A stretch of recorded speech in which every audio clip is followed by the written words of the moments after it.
혹시 요즘 들어 기억력 저하가 느껴지시나요? 두통이 있으신가요? 근육통이 있으신가요? 이런 증상이 있으시면 이 영상을 꼭 끝까지 봐주세요. 안녕하세요. 건강비결입니다.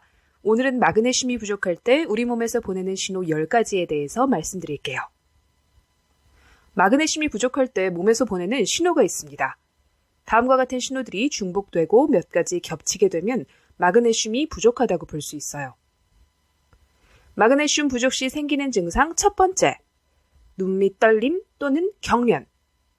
이 경우는 마그네슘 결핍의 거의 확실한 증거예요. 간혹가다 아주 극히 희박한 케이스로 신경이나 혈관에 문제가 생겨 경련이 나고 눈빛이 실룩실룩 하는 경우도 있거든요. 그런 경우는 5% 이내의 경우입니다. 이런 케이스는 아주 희박하기 때문에 너무 걱정하지 마시고 마그네슘을 오래 복용하셔도 눈밑 떨림 같은 게 개선이 안 된다면 병원을 방문해 주세요.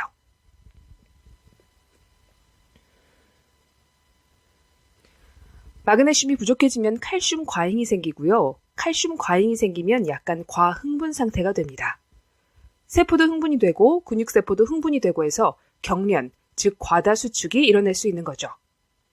그래서 안면 경련이나 눈밑 떨림, 그리고 손발에 쥐가 날 때 칼슘의 과잉, 마그네슘의 부족 이렇게 생각하시고 마그네슘을 섭취하시면 됩니다. 두 번째, 일시적인 기억력 저하가 생길 수 있다고 해요. 마그네슘이 부족하면 머리가 무거워지고 집중이 잘 안 되고 기억력 감퇴가 생길 수 있어요. 왜냐하면 마그네슘은 뇌세포 쪽에 공급이 돼서 뇌세포의 활성화, 미토콘드리아가 에너지를 생성하고 활성화되는 데 도움이 되거든요. 그래서 마그네슘이 부족해지면 두뇌가 잘 활성화되지 않는 느낌이 든답니다. 세 번째, 두통. 마그네슘이 결핍되면 두통이 생길 수 있어요. 위의 경우와 같이 마그네슘이 부족하면 칼슘 과잉이 되고 과도한 수축이 되고 수축과 경련이 생기게 되면 혈관과 신경을 누르게 되고 신경성 두통이 생길 수 있어요. 마그네슘 부족증 중에 가장 흔한 게 두통이고요. 원인 모를 두통, 병원 가도 원인 모를 두통, 병원 가도 원인을 못 찾는 경우에 마그네슘을 복용하시면 도움이 될 수 있어요. 만성화된 두통과 달리 최근에 무리를 많이 하고 스트레스를 많이 받았는데 갑자기 두통이 자주 생기거나 머리가 무겁고 집중이 안 된다면 마그네슘 결핍을 의심해 볼 수 있어요. 마그네슘이 부족할 때 나타날 수 있는 신호 네 번째, 근육통. 이것도 마찬가지 케이스로 마그네슘이 부족해서 칼슘의 과항진 상태가 되면 근육의 피로도가 쌓이고 혈액순환이 저하됩니다. 그리고 피로를 유발하는 젖산의 배출도 저하가 되어 근육이 전반적인 긴장 상태를 유지하게 돼서 피로도가 상승하게 돼요. 마그네슘은 이런 상황을 완화시켜주는 천연 이완제입니다. 마그네슘이 공급이 되면 칼슘과 마그네슘 밸런스가 유지가 되고 유지가 되면 근육 긴장도가 내려가고 근육통이 사라질 수 있기 때문에 어깨 쪽이 뭉치고 뒷목 쪽이 뻣뻣하고 그리고 손발에 자주 쥐가 나는 분들은 마그네슘을 복용하시면 도움이 됩니다. 다섯 번째, 위장장애. 앞서 말씀드렸던 경련들이 다 따라오는 거예요. 위장 쪽이 자주 아프고 경련이 생기게 되는 건데요. 위염과는 다른데 위염은 명치 쪽 통증이에요. 명치 쪽이 쓰리거나 아픈 거 말고 아랫배가 계속 콕콕 쑤시고 아픈 증상이 생기는 경우가 있습니다. 이런 경우 병원에서는 별다른 이유가 없다고 하는데 배가 계속 아픈 경우가 생깁니다. 이럴 때는 과민성 대장증후군이라고 진단이 내려지게 되는데 과민성 대장증후군에 마그네슘을 공급해주면 도움이 많이 됩니다. 마그네슘이 경련을 완화시키기 때문입니다. 복통은 대부분 위장관의 경련을 통해서 복통이 유발되는데 마그네슘이 천연 이완제이기 때문에 경련되는 정도를 낮춰줄 수 있습니다. 그래서 배가 많이 아프신 분들은 마그네슘과 유산균을 복용하시면 도움이 될 수 있습니다. 여섯 번째, 정신적 피로의 심화. 이런 분들도 마그네슘 결핍을 의심할 수 있습니다.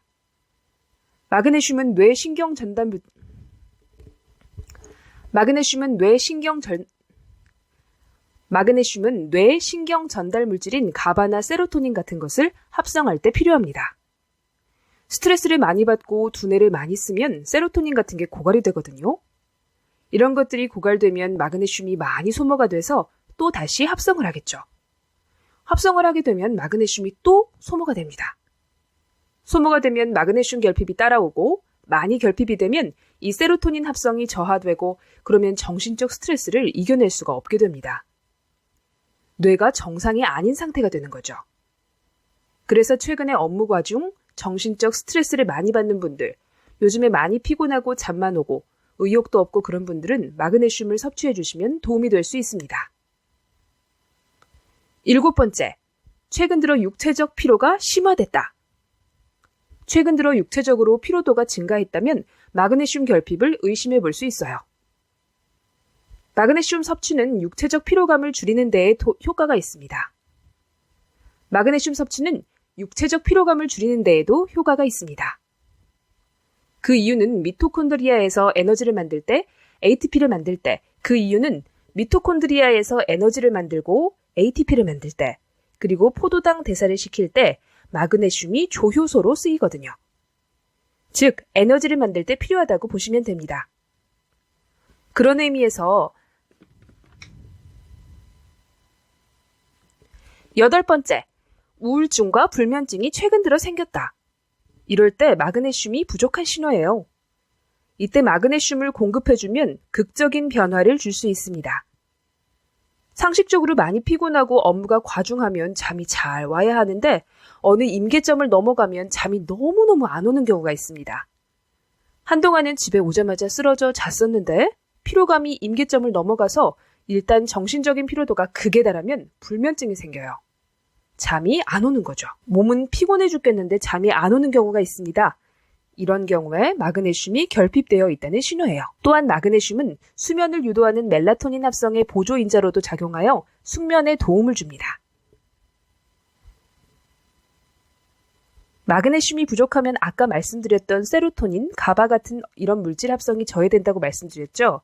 그래서 기분의 변화가 생깁니다. 세로토닌이 부족하면 우울증같이 기분에 처짐이 생기고요. 가바가 부족하면 이게 억제성 신경 전달 물질인데 이게 부족하면 과항진 상태가 돼요. 그래서 마그네슘이 부족해지면 기분이 막 들쭉날쭉하기도 하고 막 들뜨고 약간 난폭해지기도 하고 그래요. 그래서 최근에 무리했는데 요즘 들어서 막 기분이 막 왔다 갔다 해서 많이 피곤하고 힘들다. 그러신 분들은 마그네슘 결핍이라고 볼 수 있습니다. 9번째, 갑작스러운 심장 두근거림, 즉 부정맥입니다. 마그네슘이 부족해지면 막 심장이 두근거리는 경우가 있습니다. 그렇기 때문에 위의 증상들이 겹치면서 심장 두근거림이 생긴다. 그러면 마그네슘 결핍이라고 볼 수 있습니다. 하지만 부정맥이 심하고 너무 오랫동안 지속되면 병원 가셔야 돼요. 마그네슘 결핍성 부정맥이 아닌 진짜 심혈관 질환인 부정맥일 수 있거든요. 협심증이나 심근경색의 초기 증상으로 부정맥이 생길 수 있으니 심장 두근거림이 반복되고 강도가 심해지면 무조건 병원 가셔서 진단을 받으셔야 합니다. 방치하시면 안 돼요. 10번째, 손발에 쥐가 자주 난다. 손발이 저리고 혈액순환이 안 되고 그런 느낌이 있죠? 마그네슘이 부족하면 이런 신경계에 어떤 변화가 생기거든요. 그래서 손발 저림 증상이 생길 수 있고 혈액순환이 안 되기 때문에 손발이 붓고 쥐도 잘 나게 돼요.